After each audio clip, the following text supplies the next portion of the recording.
Hello everyone, welcome to biophilic Bhavanapuri. दोस्तों, आज हम डिस्कस करेंगे माइटोकॉन्ड्रिया के बारे में। Basically chapter number 8 cell the basic unit of life हम स्टार्ट कर चुके हैं और उसकी काफी सारी वीडियोस मैंने अपलोड कर दी हैं। आपको किसी भी चीज में कोई डाउट लगता है तो आप कमेंट साथ साथ करते रहिए और वो डाउट्स पूछते रहिए, ठीक है। तो चलो भाई स्टार्ट करते हैं आज का टॉपिक माइटोकॉन्ड्रिया, जिसको हम power house of the cell भी कहते हैं। Power house of the cell. तो ये जो वर्ड यहाँ पर पूरी जो टर्म लिखी हुई है power house of the cell, इसको जो डिस्कवर किया गया था वो बहुत समय पहले यानी कि 1857 में डिस्कवर कर दिया गया था। और वो डिस्कवर किया किसने था? उनका नाम था एल्बर्ट वॉन कॉलिकी। तो जो साइंटिस्ट हैं जिन्होंने डिस्कवर किया था power house of the cell को, वो थे एल्बर्ट। और इन्होंने सिर्फ power house of the cell कहा था, माइटोकॉन्ड्रिया नहीं। जो ये टर्म है माइटोकॉन्ड्रिया, उनको कार्ल बेंडा किसने बताया था? जो टर्म है mitochondria, who gave the term mitochondria? Carl Benda, ठीक है। लेकिन एक और साइंटिस्ट थे जिन्होंने माइटोकॉन्ड्रिया को बायोब्लास्ट बोला था। बायोब्लास्ट बोला था, उनका नाम था रिचर्ड ऑल्टमैन। तो जो रिचर्ड ऑल्टमैन है, उन्होंने 1886 में जो माइटोकॉन्ड्रिया है उसके लिए एक टर्म दी थी विच इज बायोब्लास्ट, ठीक है। कब की बात है? 1886। तो हमें ये याद रखना है कि जो टर्म है mitochondria, it was given by Carl Benda. And mitochondria को ही हम power house of the cell कहते हैं, ठीक है। चलो पहले माइटोकॉन्ड्रिया के बारे में एक दो चीजें डिस्कस कर लेते हैं फटाफट से। जब आप इसका स्ट्रक्चर बनाते हो तो कैसे बनाते हो, है ना। और ये है क्या? हम जानते हैं कि यूकैरियोटिक सेल्स के अंदर बहुत सारे ऑर्गेनेल्स प्रेजेंट हैं and mitochondria is one of them. और उसको हम power house of the cell इसलिए कहते हैं क्योंकि वो एनर्जी का सोर्स है, वो एनर्जी को प्रोड्यूस करने में हेल्प करता है। तो एनर्जी को हम अपनी बॉडी में किस फॉर्म में स्टोर करते हैं? एटीपी की फॉर्म में स्टोर करेंगे, ठीक है। तो यूकैरियोटिक सेल्स के अंदर माइटोकॉन्ड्रिया प्रेजेंट होते हैं। Generally there is one mitochondria per cell. हर एक सेल में एक माइटोकॉन्ड्रिया नॉर्मली प्रेजेंट होता है, लेकिन जो नंबर ऑफ माइटोकॉन्ड्रिया होते हैं इट में वेरी। कुछ ऐसे भी सेल्स होंगे जैसे कि इंसेक्ट्स के सेल्स की हम बात कर रहे हैं, उनके अंदर 5 लाख के अराउंड जो माइटोकॉन्ड्रिया है वो प्रेजेंट हो सकते हैं, है ना। तो मैंने बोला कि जो नंबर ऑफ माइटोकॉन्ड्रिया है generally this is 1 mitochondria per cell, लेकिन वो एक्सटेंड कर सकता है अप टू 5 लाख ऑल्सो। ये डिपेंड करता है कि कौन से सेल में एनर्जी की डिमांड कितनी ज्यादा है, ठीक है। दूसरा, ये सॉसेज या फिर आप शू शेप्ड, इसकी जो अपीयरेंस है, जो स्ट्रक्चर है वो शू शेप भी बोल सकते हो, ठीक है। ये हो गया शू शेप। जो माइटोकॉन्ड्रिया होते हैं इसकी जो विड्थ है, जो लेंथ है, अगर उसकी बात करें तो जो इसकी लंबाई है वो 0.4 से 1 से लेकर म्यूमीटर से लेकर 4 म्यूमीटर तक भी हो सकती है। और जो विड्थ है वो 0.4 से 1 म्यूमीटर तक होगी, ठीक है। ये लेंथ और ब्रेथ की हमने बात की है। साथ ही साथ मैं आपको बता दूं, ये एक ऐसा सेल ऑर्गेनल है जिसको स्टेन करने के लिए एक वाइटल डाई का यूज किया जाता है, केमिकल का यूज किया जाता है which is Janus green B. कौन सी डाई है भाई जिसको यूज करेंगे माइटोकॉन्ड्रिया को स्टेन करने के लिए? क्या नाम है? जेनस ग्रीन बी, ठीक है। इस वाइटल डाई का यूज इसलिए किया जाता है क्योंकि जो माइटोकॉन्ड्रिया है वो काफी ज्यादा ऑक्सीजन यानी कि एरोबिक रेस्पिरेशन करने में रिस्पॉन्सिबल करने का उसका फंक्शन है ना। तो जितनी ज्यादा अमाउंट ऑफ ऑक्सीजन रिलीज हो रही है आसानी से उतना ही ये ऑक्सीडाइज होगा and it will give blue colour on being oxidised. कौन सा कलर मिलेगा? ब्लू कलर मिलेगा जब ये ऑक्सीडाइज हो जाती है। ये तो हमें बेसिक फीचर्स पता चल गए माइटोकॉन्ड्रिया के बारे में, है ना। अब पता है क्या, बेसिकली इट हैज 2 लेयर्स और मेम्ब्रेन्स। तो माइटोकॉन्ड्रिया होती है, उसके पास 2 मेम्ब्रेन्स होती हैं एंड कुछ इस तरीके का स्ट्रक्चर आपकी एनसीईआरटी में गिवन होगा। जब आप इस स्ट्रक्चर को देखोगे तो वो शू शेप भी नजर आता है आपको। यहाँ पर आप देखोगे आउटर मेम्ब्रेन प्रेजेंट होगी and then the inner membrane and this inner membrane has some infoldings. ये जो इनर मेम्ब्रेन होती है इसके पास क्या है? कुछ इनफोल्डिंग्स प्रेजेंट है, ठीक है। And these infoldings are called cristae, infoldings को क्या कहा जाता है? क्रिस्टे कहा जाता है। तो एक बार लेबलिंग इसकी कर लेते हैं।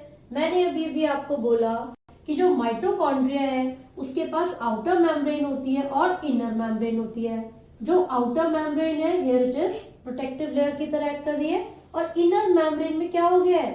कुछ इनफोल्डिंग्स आ गई हैं। तो इनर मेम्ब्रेन है, इनर मेम्ब्रेन में क्या प्रेजेंट है? कुछ इनफोल्डिंग्स प्रेजेंट है, and these infoldings are called crista. इनको हम क्या बोलते हैं? क्रिस्टा बोलते हैं, ठीक है। तो ये जो क्रिस्टा यहाँ पर प्रेजेंट है, या जो इनर फोल्डिंग्स यहाँ पर प्रेजेंट है, वो किसकी मॉडिफिकेशन है? तो आप बताओगे वो इनर मेम्ब्रेन की मॉडिफिकेशन है। किसकी मॉडिफिकेशंस है? इनर मेम्ब्रेन की मॉडिफिकेशन, ठीक है। एंड द स्पेस हियर, जो इनर मेम्ब्रेन ने कवर किया हुआ space, this is called matrix. उसको हम क्या बोलेंगे? मैट्रिक्स। तो अगर इसी डायग्राम को मैं एक सिंपल स्ट्रक्चर की फॉर्म में बनाऊं, so you will observe this like this, ऐसे करके प्रेजेंट होगा। तो ये अंदर वाला जो हिस्सा है वो इनर मेम्ब्रेन की फोल्डिंग्स होगी, जिसको हमने मैट्रिक्स बोला था, ठीक है। So this is the inner membrane, this is the outer membrane.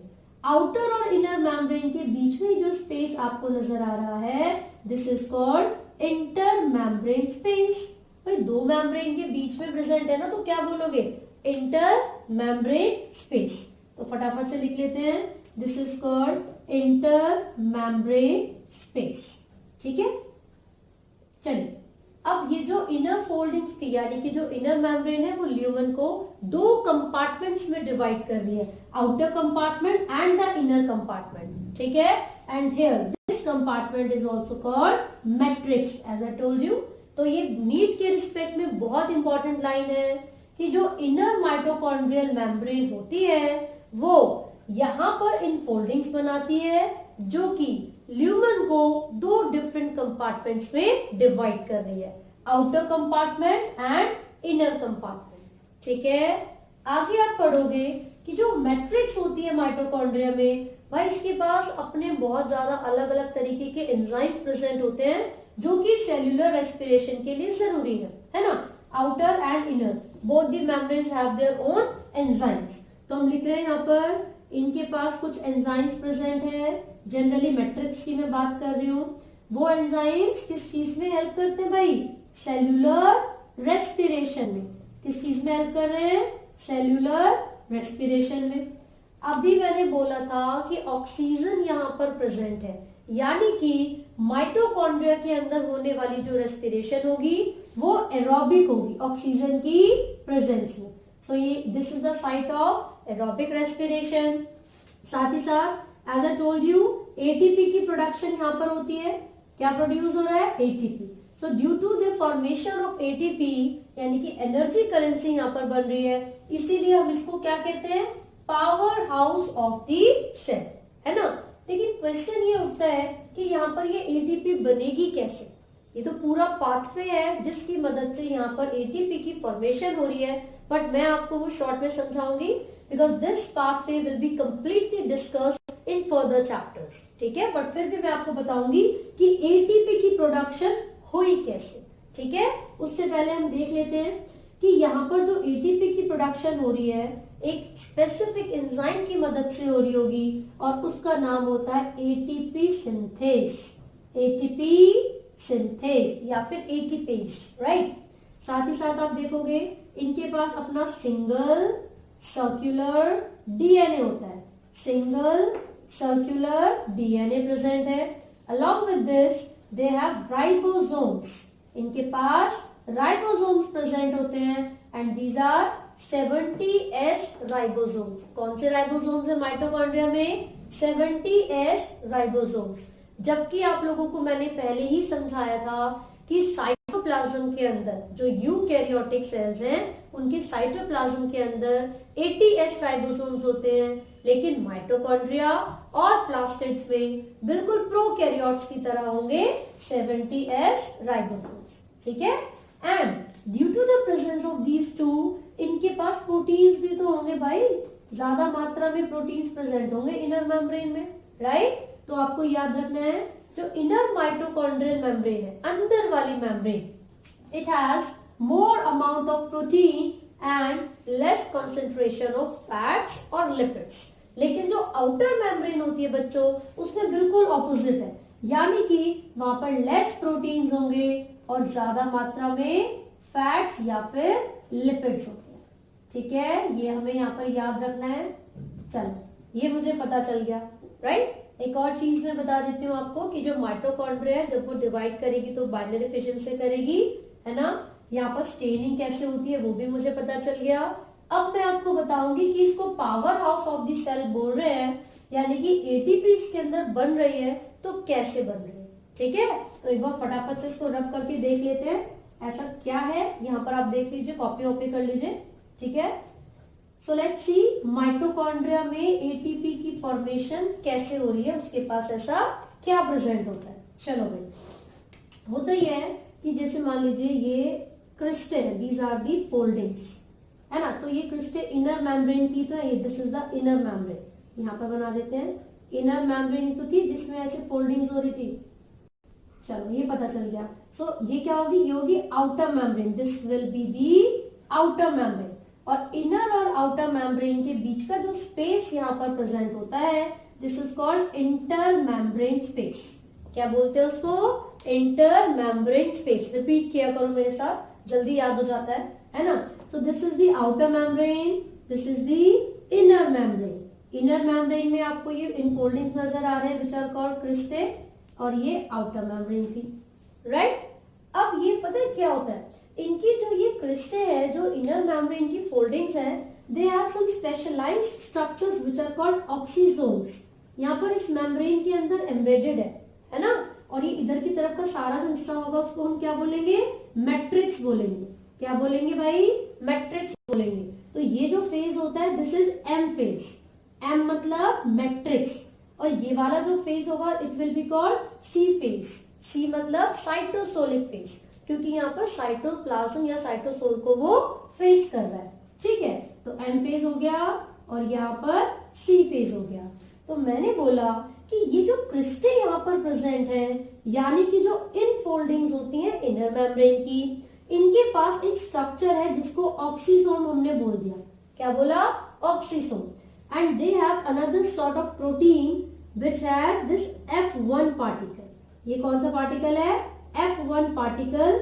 ये एक छोटा सा स्टॉक है, ट्यूब लाइक स्ट्रक्चर यहाँ पर प्रेजेंट थी।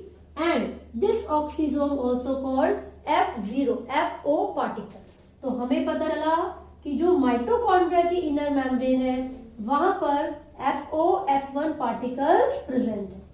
और बच्चे, यही तो एटीपी सिंथेज होता है। क्या होता है ये, एटीपी सिंथेज, राइट। तो आपको पता है क्या याद रखना है कि जब भी सेल्स के अंदर ग्लाइकोलाइसिस होगा, यानी कि ग्लूकोज का ब्रेकडाउन होगा, तो ग्लूकोज जब ब्रेकडाउन करता है तो दो मॉलिक्यूल्स बनाता है पायरुवेट के, राइट। फिर वो पायरुवेट ग्लाइकोलाइसिस को एग्जिट करेंगे क्योंकि ग्लाइकोलाइसिस खत्म हो चुका है। अब वो क्रेब्स साइकिल में जाएंगे। मैं लिख लेती हूँ यहाँ पर कौन कौन से साइकिल में एंट्री हो रही थी। सबसे पहले हमने बोला ग्लाइकोलाइसिस, यानी कि ब्रेकडाउन ऑफ ग्लूकोज हुआ था to form two pyruvates, two molecules of pyruvate, 2 into pyruvate या फिर पायरुवेट एसिड।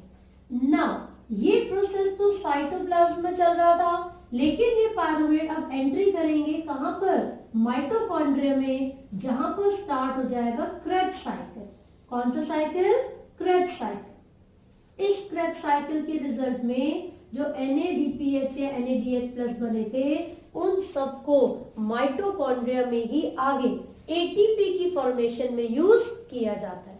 ठीक है, so these NADPH are further reduced, और उसमें से क्या रिलीज हो जाएंगे, H+ आयंस। क्या रिलीज हो रहे हैं, H+ आयंस। तो भाई ये जो H+ आयंस मैट्रिक्स में रिलीज हुए थे, क्योंकि उनका कंसंट्रेशन वहां पर ज्यादा था, है ना। तो कई बार क्या होता है कि हायर कंसंट्रेशन से लोअर की तरफ मूवमेंट होती है मॉलिक्यूल्स की, तो उस तरीके की मूवमेंट को हम पैसिव बोलेंगे। लेकिन अगर लोअर कंसंट्रेशन से हायर कंसंट्रेशन की तरफ मूवमेंट होगी, so it will be called active transport. और एक्टिव ट्रांसपोर्ट में एनर्जी की जरूरत होती है, याद रखिए।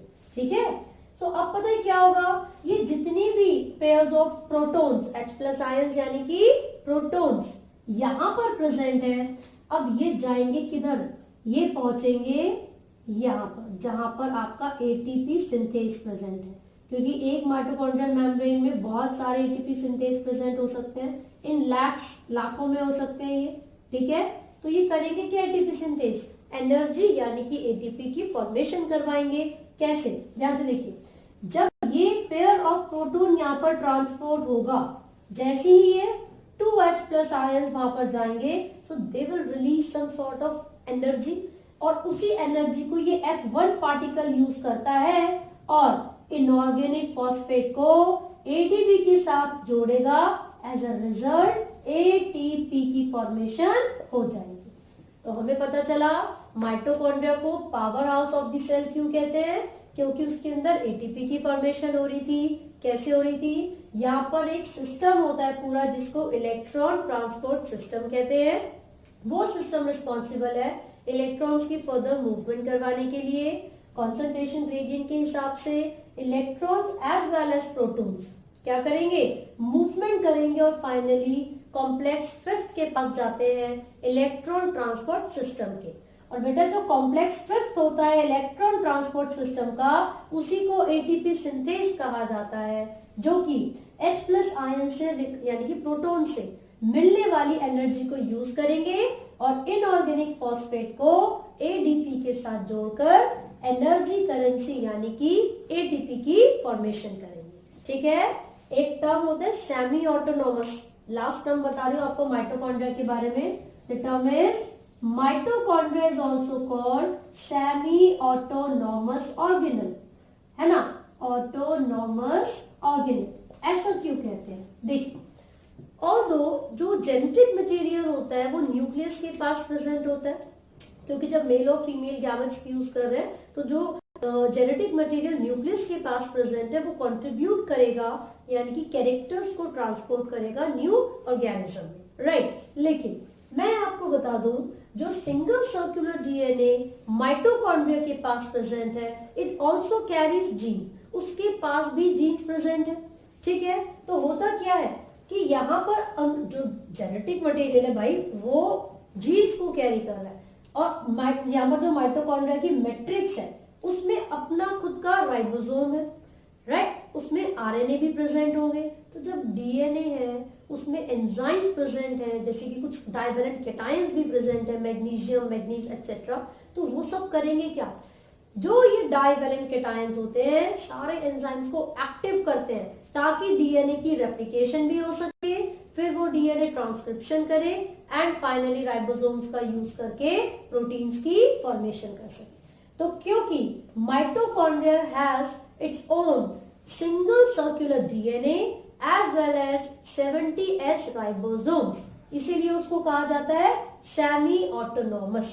ठीक है, और रही बात कंट्रीब्यूशन की, तो हमेशा याद रखना कि जब भी मेल और फीमेल गैमेट्स आपस में फ्यूज करेंगे, तो ये मान लीजिए स्पर्म आया, this is the female gamete that is egg, तो यहाँ पर इसके पूरे साइटोप्लाज्मिक कंटेंट यहाँ पर प्रेजेंट था, सारे ऑर्गेनल्स प्रेजेंट थे, लेकिन स्पर्म का सिर्फ और सिर्फ न्यूक्लियस आता है जो कि एग के न्यूक्लियस के साथ फ्यूज करेगा, बट नरिशमेंट तो एग के साइटोप्लाज्म से ही मिल रहा है, राइट। तो यहाँ पर जो माइटोकॉन्ड्रिया प्रेजेंट है, यहाँ पर जो माइटोकॉन्ड्रिया प्रेजेंट है उसका जेनेटिक मटेरियल यानी कि उसका डीएनए भी अपनी कंट्रीब्यूशन देगा।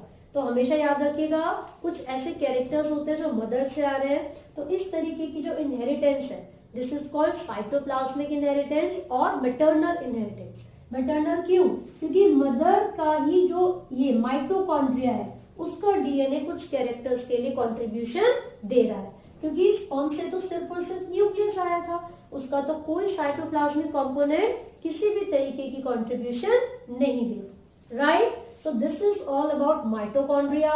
राइबोसोम्स, अब ये राइबोसोम्स होते क्या हैं, देखिए बेसिकली आपने ये पढ़ा होगा कि यूकैरियोटिक एंड प्रोकैरियोटिक सेल्स एक दूसरे से डिफर करते हैं, because eukaryotic cells have a well defined nucleus along with the other cell organelle।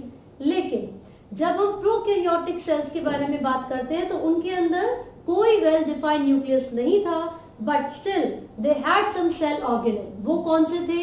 Ribosomes थे, है ना।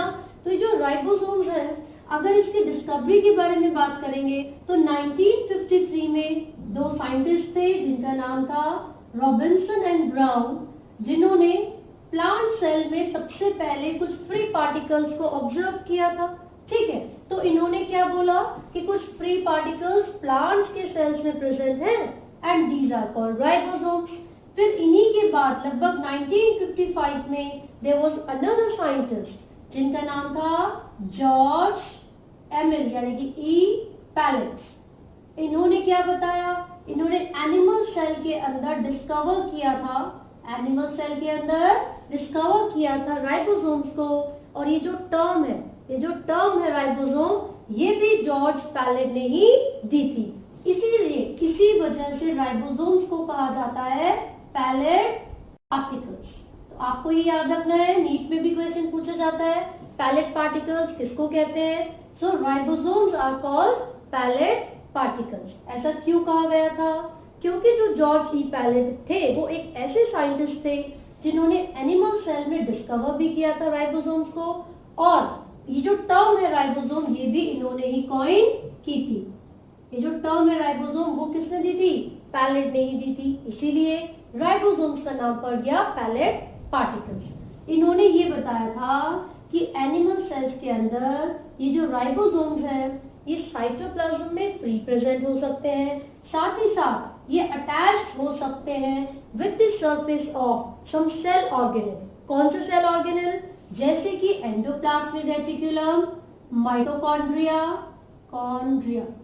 और साथ ही साथ मैं आपको बता दूं प्लांट्स के अंदर भी प्लास्टिड्स के सरफेस पर अटैच हो सकते हैं ये राइबोसोम्स यानी कि पैलेट पार्टिकल्स।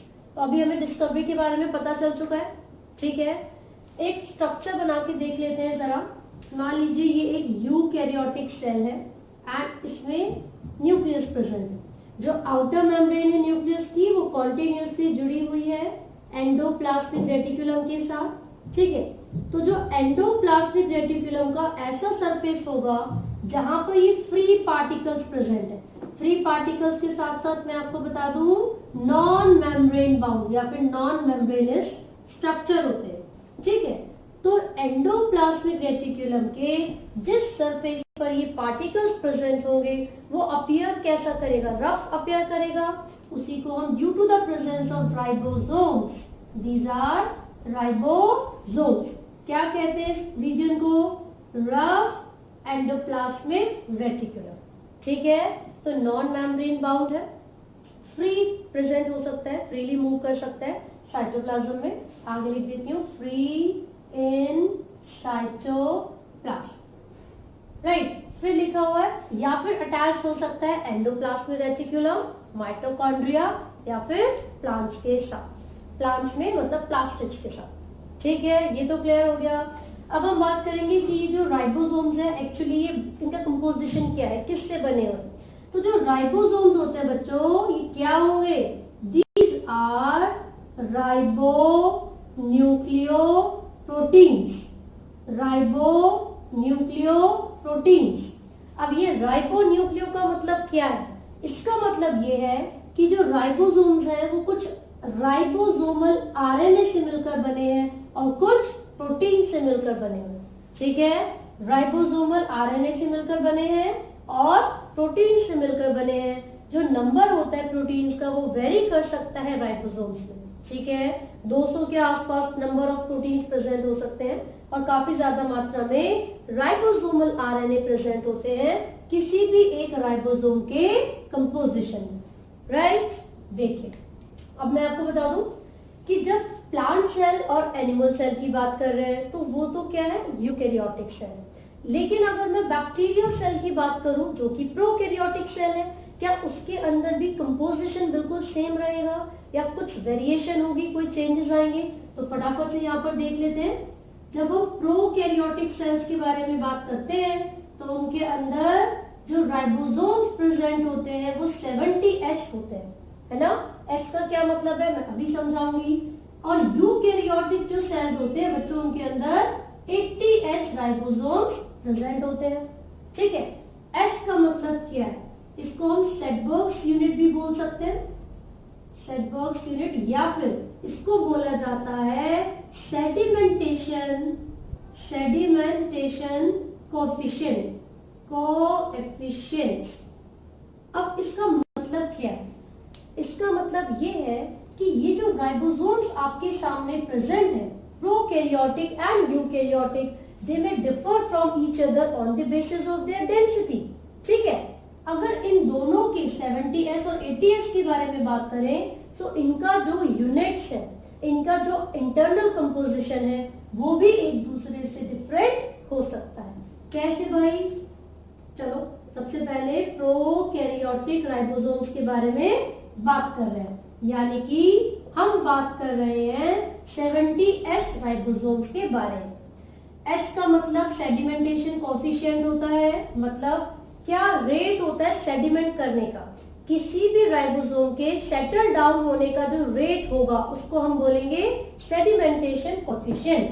तो प्रोकैरियोटिक सेल्स के अंदर जो कि 70s वाले राइबोसोम्स को कैरी करेंगे। अच्छा, एक और चीज, सिर्फ प्रोकैरियोट्स के अंदर नहीं होता ये 70s वाला राइबोसोम, ये जो सेल ऑर्गेनल है उनके अंदर भी हो सकता है, जैसे कि माइटोकॉन्ड्रिया हो गया, आपका ये प्लास्टिड हो गया, है ना। ये सभी इनके पास जो राइबोसोम्स प्रेजेंट होते हैं ये 70s होते हैं। इसका मतलब प्रोकैरियोट्स के पास तो है ही, बैक्टीरिया के पास तो है ही 70s, उसके साथ साथ जो कुछ सेल ऑर्गेनेली है यूकैरियोट्स में, उनके अंदर भी 70s वाला ही राइबोसोम प्रेजेंट होगा। अब यहाँ पर जो 70s है इसके पास दो सब यूनिट्स है, इसके पास दो सब यूनिट्स है, एक होती है लार्जर सब यूनिट और एक होती है स्मॉलर सब यूनिट। ये जो लार्जर सब यूनिट है जनरली ये अटैच्ड होती है with the surface of the organelle, जैसे कि माइटोकॉन्ड्रिया, एंडोप्लाज्मिक रेटिकुलम या फिर प्लास्टिड्स। और ये जो स्मॉलर यूनिट होती है वो फ्री होती है भाई, जरूरी नहीं है कि ये अटैच्ड हो किसी भी ऑर्गेनल के सरफेस से। तो ये लार्जर सब यूनिट, स्मॉलर। प्रोकैरियोट्स के अंदर जो लार्जर सब यूनिट होती है वो 50s और जो स्मॉलर सब यूनिट होती है वो 30s की होती है। अब अभी 30 और 50s हो गया, राइट। तो यहाँ पर मैंने कलेक्टिवली 70s कैसे लिख दिया? ऐसा नहीं कि मैं बायोलॉजी पढ़ाती हूँ तो मेरी मैथ्स खराब है, नहीं, मैं बताती हूँ। देखो, अब जब तुम 2 हाफ प्लेट चाउमीन बनवाने के लिए जाते हो तो हाफ प्लेट के रेट ज्यादा होते हैं, है ना। लेकिन जब आप एक साथ लोगे, आप बोलोगे भाई एक फुल प्लेट बना दे, तो क्या रेट हो सकते हैं? हो सकता है फुल प्लेट चाउमीन 110 रुपए की हो, है ना। लेकिन जब वो हाफ प्लेट आपको देगा तो उसका रेट 60 रुपीज हो सकता है। कुछ ऐसी मामला यहाँ पर, अब ये लिख के मत आ जाना एग्जाम में। देखो भाई, लार्जर सब यूनिट 50s और स्मॉलर सब यूनिट 30s की है, और जब ये दोनों सब यूनिट्स एक दूसरे के साथ कंबाइन करती हैं सो इट फॉर्म्स 70s। क्या यूनिट बनेगी? 7। हाँ जी, तो इसमें कौन से RNA प्रेजेंट होंगे? फटाफट से यहाँ पर देख लेते हैं। 70s में तो बच्चे आप देखोगे यहाँ पर प्रेजेंट होता है 23s RNA, 5s RNA and 16s RNA, जिसमें से 23s और 5s प्रेजेंट होते हैं लार्जर सब यूनिट में और 16s प्रेजेंट होगा स्मॉलर सब यूनिट में। हमने ऑलरेडी पढ़ लिया था कि राइबोसोम्स को राइबोन्यूक्लियोप्रोटीन कहते हैं, यानी कि वो बने हुए हैं कुछ RNA से और लगभग 80 यानी कि 80 डिफरेंट प्रोटीन से, जिसका नंबर वेरी कर सकता है, मैंने बताया था। बट मैं यहाँ पर बात कर रही हूँ इनएक्टिव फॉर्म ऑफ राइबोसोम के बारे में। तो हमने देखा कि जो RNA है वो कौन कौन से हो सकते हैं 70s में, 23s, 5s, 16s, out of which 23s and 5s किसमें प्रेजेंट है? लार्जर में। 16s में किसमें होंगे? स्मॉलर में। ये क्लियर हो गया। तो ये हमने बात की थी प्रोकैरियोटिक राइबोसोम के बारे में। अब अगर हम यूकैरियोटिक राइबोसोम के बारे में बात करेंगे तो यहाँ पर 80s कौन सा राइबोसोम है? 80s। इसमें भी दो यूनिट्स होती हैं, एक 60s की यूनिट होगी और दूसरी 40s की। तो वो जो भी नूडल्स वाला एग्जांपल मैंने आपको दिया था, सेम वही लॉजिक यहाँ पर चलेगा। होता क्या है, जब भी हम एंडोप्लाज्मिक रेटिकुलम की बात करेंगे तो मैंने बोला कि एंडोप्लाज्मिक रेटिकुलम के सरफेस पर ये राइबोसोम्स जुड़े हुए, ठीक है, लेकिन इनकी तो दो यूनिट्स होती है, एक लार्जर सब यूनिट एक स्मॉलर। यहाँ पर ये लार्जर सब यूनिट होगी और ये स्मॉलर सब यूनिट होगी। तो हमेशा जो लार्जर वाली सब यूनिट होती है वो जुड़ी हुई होती है, यानी कि वो अटैच होती है किसी भी ऑर्गेनेली के सरफेस से, और जो स्मॉलर वाली सब यूनिट होती है वो फ्री होगी। क्लियर हो गया? तो आप देखोगे कि इसका स्ट्रक्चर कुछ इस तरीके से हो सकता है। मान लीजिए ये लार्जर सब यूनिट है, या फिर कोई एक ऑर्गेनेल यहाँ पर बना लेते हैं, कोई सेल ऑर्गेनेल था जिसके सरफेस पर लार्जर सब यूनिट जुड़ी हुई है, ठीक है, और ये लार्जर सब यूनिट 60 सेडिमेंटेशन कोएफिशिएंट है इसका। लेकिन जब ये स्मॉलर वाली सब यूनिट के साथ जुड़ेगी, इट शुड बी स्मॉलर वाली सब यूनिट के साथ जुड़ेगी जो कि 40S थी, तो दोनों जब एक दूसरे के साथ कंबाइन कर जाते हैं तो ये सम टोटल की बात मैं नहीं कर रही हूं। यहाँ पर मैंने बोला था सेडिमेंटेशन कोएफिशिएंट, जिसका मतलब ये होगा कि जब ये सेटल डाउन करेंगे एज अ सिंगल यूनिट तो क्या बनेगा, क्या राइबोसोम होगा, it will B 80S। Separately दोनों यूनिट 60 और 40S की होती है रिस्पेक्टिवली, लेकिन जब एक दूसरे के साथ कंबाइन करती हैं, और कंबाइन किसकी प्रेजेंस में, मैग्नीशियम की प्रेजेंस में, और कंबाइन करेंगी क्यों, प्रोटीन सिंथेसिस। सो यहाँ पर जो ये राइबोसोम्स है, जब भी उन्हें प्रोटीन सिंथेसिस यानी कि प्रोटीन की फॉर्मेशन का काम करना होगा तो वो मैसेंजर आरएनए के साथ जुड़ जाते हैं। ये जो मैसेंजर आरएनए है, जैसे ही वो स्मॉलर सब यूनिट के साथ अटैच होता है, as soon as it attaches, ये जो लार्जर सब यूनिट है वो आकर जुड़ जाएगी स्मॉलर यूनिट के साथ, और जो प्रोटीन फॉर्मेशन का प्रोसेस है वो यहाँ पर इनिशिएट हो जाएगा।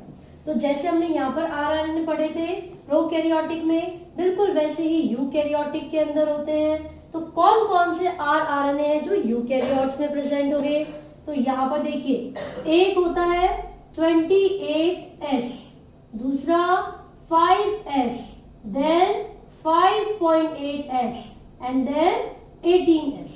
तो यहाँ पर 4 आरएनए हमने पढ़े थे, सॉरी 3 पढ़े थे, और यहाँ पर 4 है, जिसमें से 28S, 5S एंड 5.8 ये तीनों ही लार्जर सबयूनिट के पार्ट्स होंगे, और जो 18S होता है वो किसका कंपोजिशन है, स्मॉलर सबयूनिट का, in the case of eukaryotic cell. यहाँ पर हमने देखा कि मैसेंजर आरएनए लार्जर और स्मॉलर सबयूनिट के कांटेक्ट में आ जाते हैं तो प्रोटीन सिंथेसिस का प्रोसेस स्टार्ट कर देते हैं। तो यहाँ पर क्या है, एक सिंगल मैसेंजर आरएनए है, राइट, और उसके ऊपर बहुत सारे राइबोसोम्स प्रेजेंट है, तो इसी को कहा जाता है पॉलीसोम्स या फिर पॉलीराइबोसोम्स। क्लियर है? और ये क्या फंक्शन करेंगे, यहाँ पर ये फंक्शन करेंगे प्रोटीन की फॉर्मेशन का, राइट। तो आई होप आपको ये टॉपिक समझ में आया है। इन केस आपको कोई डाउट है तो आप कमेंट कर सकते हैं, and do not forget to like, share and subscribe. Thank you.